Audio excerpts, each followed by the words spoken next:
In the previous videos, you sent an email to your partner or yourself. You practiced opening emails and responding to them. In this video, you will learn how to determine an email's credibility. You will decide which emails to keep and which to delete. Remember that you should only open emails from trustworthy senders. Some people will try to use email to trick you into giving them your personal details, passwords, or financial information by pretending to be someone you know. You might get an email that looks like it is from a well-known online retailer.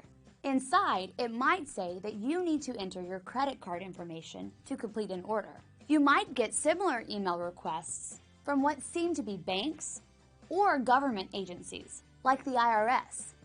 This is called phishing, and it is illegal. To avoid being the victim of a phishing scheme, review the sender and subject lines for all the emails you receive. To start, open your Gmail account in a new tab. Keep this video open in a separate tab so you can easily go back and forth between the two. As you've learned previously, every email includes the name of the sender and a subject line. After completing the other videos in this activity, you should have received several emails. When you send yourself an email, you will see your name listed as the sender. You know that you are a trustworthy source and whether you've sent yourself a message. So it's safe to open this email. Friends, family members, classmates, and coworkers are all usually safe sources as well.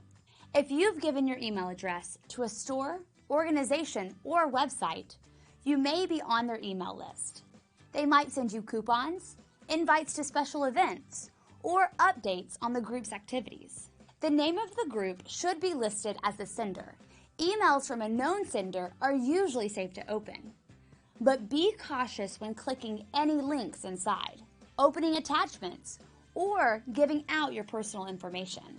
Phishing schemes often ask for money, bank information, credit card numbers, personal information such as a social security or ID number, or passwords. Never give out this information over email, even if you think you know the sender.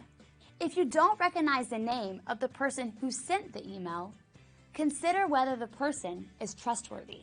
If you're not sure, review the subject line. It's a good idea to review the subject line for all emails you receive, even if you think you know the sender. Even trusted senders can have their email accounts stolen or hacked.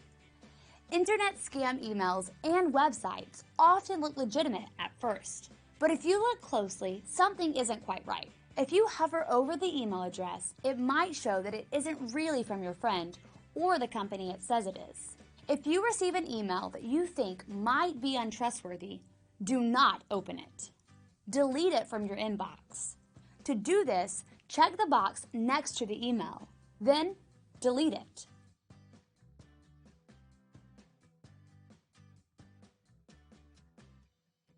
If you delete an email by accident, recover it by looking in your trash folder.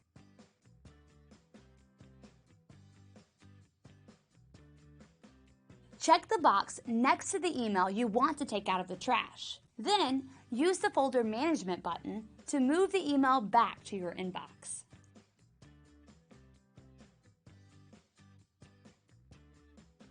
Another option for removing untrustworthy emails is to mark them as spam. Spam is the junk mail in your email inbox. When you mark something as spam, it is removed from your inbox and reported as an unsafe message.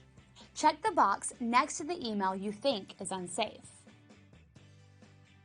Then report it as spam.